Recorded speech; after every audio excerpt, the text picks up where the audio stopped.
Hello दोस्तों, स्वागत है आपका सिग्मा लर्निंग यूट्यूब चैनल में। तो आज हम लोग हमारे साइंस चैप्टर 10 ग्रेविटेशन पढ़ने वाले हैं और आज का हमारी इस वीडियो के टॉपिक्स हैं। हमारा पहला टॉपिक है the introduction of free fall. हमारा सेकंड टॉपिक है calculating acceleration due to gravity, जिसे हम जी से भी डिनोट करते हैं। एंड हमारा थर्ड टॉपिक है motion of objects in free fall. Now let's jump on to our first topic. हमारा फर्स्ट टॉपिक है इंट्रोडक्शन ऑफ फ्री फॉल। तो फ्री फॉल किसे बोलते हैं? हम फ्री फॉल उस कंडीशन को बोलते हैं जब कोई भी ऑब्जेक्ट जिसमें कोई भी एक्सटर्नल फोर्स ना लग रहा हो वो अर्थ की तरफ अट्रैक्ट होकर ऊपर से नीचे गिरता है, तब हम बोलते हैं कि वो फ्री फॉल है। जैसे earth attracts object towards itself due to gravitational force, मतलब अर्थ जो है किसी भी ऑब्जेक्ट को अपनी तरफ ग्रेविटेशनल फोर्स की वजह से अट्रैक्ट करता है। Now and whenever objects falls towards the earth under this force alone, we say that the object is in free fall। तो जब इस ग्रेविटेशनल फोर्स की वजह से कोई भी ऑब्जेक्ट अर्थ की तरफ फॉल करता है तो हम ये बोल सकते हैं कि वो ऑब्जेक्ट फ्री फॉल कर रहा है।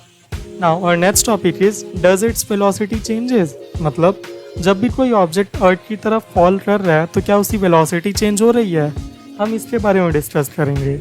तो हमें पता है यार कि जब भी कोई ऑब्जेक्ट फॉल करता है तो उसमें उसे डायरेक्शन में कोई भी चेंज नहीं आती, मतलब while falling there is no change in direction of the motion of objects, but due to gravity in its magnitude changes and any change in velocity involves acceleration। मतलब जब भी कोई ऑब्जेक्ट फॉल करता है तो उसकी डायरेक्शन में कोई भी चेंज नहीं आती, वो सीधा सीधा फॉल करता है, उसका पाथ ऑफ फॉलिंग सेम रहता है through out the motion. But since वो फॉल कर रहा है तो उसकी वेलोसिटी जैसे जैसे वो नीचे गिरता जाता है बढ़ती जाती है।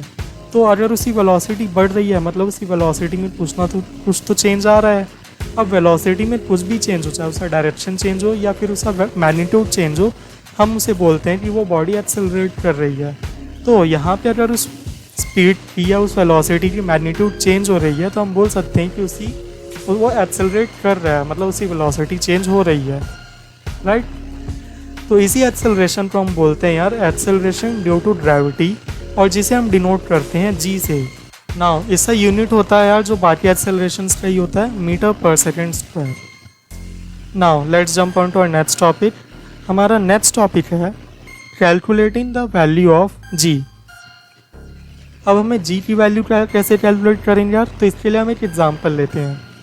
हमारा एग्जाम्पल होगा let us take a stone on the surface of earth, so its distance from the center of earth is equal to the radius of earth r, and its mass is very very less than earth, so that it is neglected।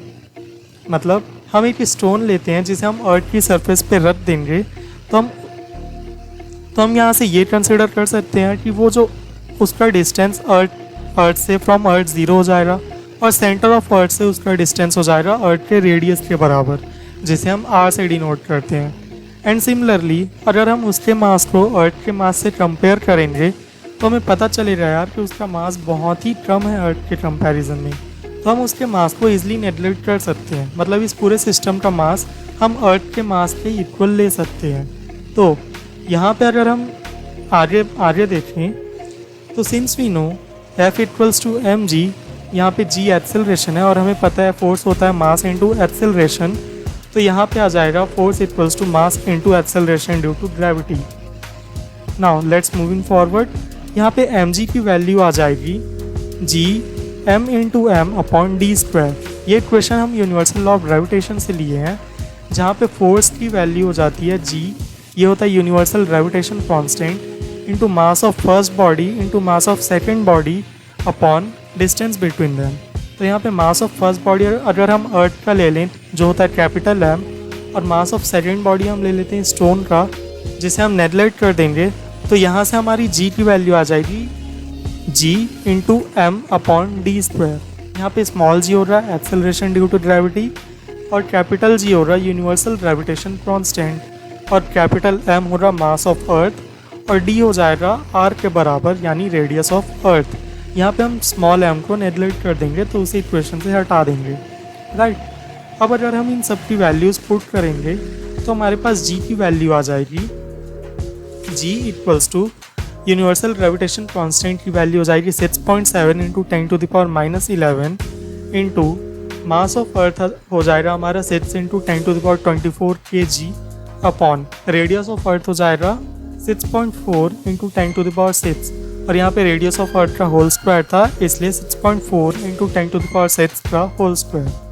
तो यहाँ पे अगर हम इस equation को solve करें तो हमें g की वैल्यू मिलेगी 9.8 मीटर पर सेकेंड स्क्वायर। यह हमारा g का वैल्यू हो जाएगा। इसे हम सारे क्वेश्चंस में यूज़ करते हैं। कुछ क्वेश्चंस में स्पेसिफिकली g की वैल्यू 10 भी हम यूज़ कर सकते हैं, बट वो आपको क्वेश्चन में बोल दिया जाएगा। Now let's move forward. हमारा अगला टॉपिक है motion of objects under the acceleration of gravity, मतलब g। एक्सेलरेशन ऑफ ग्रेविटी के इन्फ्लुएंस में कोई भी ऑब्जेक्ट अगर मोशन कर रहा है तो हम उसके बारे में स्टडी करेंगे इस टॉपिक पे। इसके लिए हम 3 इक्वेशंस यूज़ करते हैं। वो तीनों इक्वेशंस हैं जो हम हमारे मोशन चैप्टर में पढ़ चुके हैं। हमारा पहला इक्वेशन है v = u + at। हमारा सेकेंड इक्वेशन है s = ut + ½ at²। और हमारा थर्ड इक्वेशन है v² = u² + 2as। अब यहाँ पे सिंस हम ग्रेविटी पढ़ रहे हैं तो v और u तो हमारा इनिशियल और फाइनल वेलोसिटी है, बट एक्सेलरेशन हमारा एक्सेलरेशन ड्यू टू ग्रेविटी बन जाएगा। तो यहाँ पे जो इक्वेशन में a की वैल्यू है उसके बजाय हम -g लेंगे।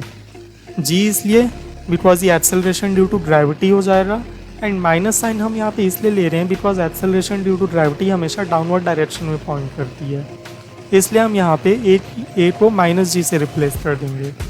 और सिमिलरली हम s को h से रिप्लेस कर देंगे बिकॉज s यहाँ पे डिस्टेंस है और h यहाँ पे हाइट है। तो कोई भी ऑब्जेक्ट अगर ग्रेविटी के इन्फ्लुएंस में आके मोशन करता है तो वो किस हाइट से नीचे फॉल करेगा या ऊपर जाएगा। तो हम यहाँ पे डिस्टेंस के बजाय हाइट लेंगे, राइट। तो यहाँ पे हमारे तीनों इक्वेशंस ऑफ मोशंस हो जाएंगे। v = u + gt। हमारा सेकेंड इक्वेशन हो जाएगा h = ut + ½ gt²। और हमारा थर्ड इक्वेशन हो जाएगा 2gh = v² - u²। यहाँ पे ध्यान देना दोस्तों, यहाँ पे g की वैल्यू को हमें -g से रिप्लेस करना है, जिसका रीज़न मैंने आपको पहले बताया, राइट। यहाँ पे हो जाएगा v and u are the initial and final velocities, h हो जाएगा हमारा height, and g is the acceleration due to gravity. और इन तीनों इक्वेशंस का यूज़ करके हम किसी भी ऑब्जेक्ट के मोशन अंडर ग्रेविटी निकाल सकते हैं। तो आज की वीडियो के लिए बस इतना ही गाइस। अगर आपको ये वीडियो पसंद आता है तो प्लीज़ इसे लाइक कीजिए, अपने दोस्तों में भी शेयर कीजिए, और आपकी जो भी क्वेरीज हैं या जो भी डाउट्स हैं आप प्लीज़ कमेंट सेक्शन में हमें ज़रूर लिखिए, या आप हमें हमारे कोरा स्पेस में भी फॉलो कर सकते हैं। वहाँ पे हम बहुत ज़्यादा एक्टिव रहते हैं और आपके सारे डाउट्स क्लियर करते हैं। And last but not the list, आप हमारे चैनल को सब्सक्राइब भी कर सकते हैं। Thank you very much.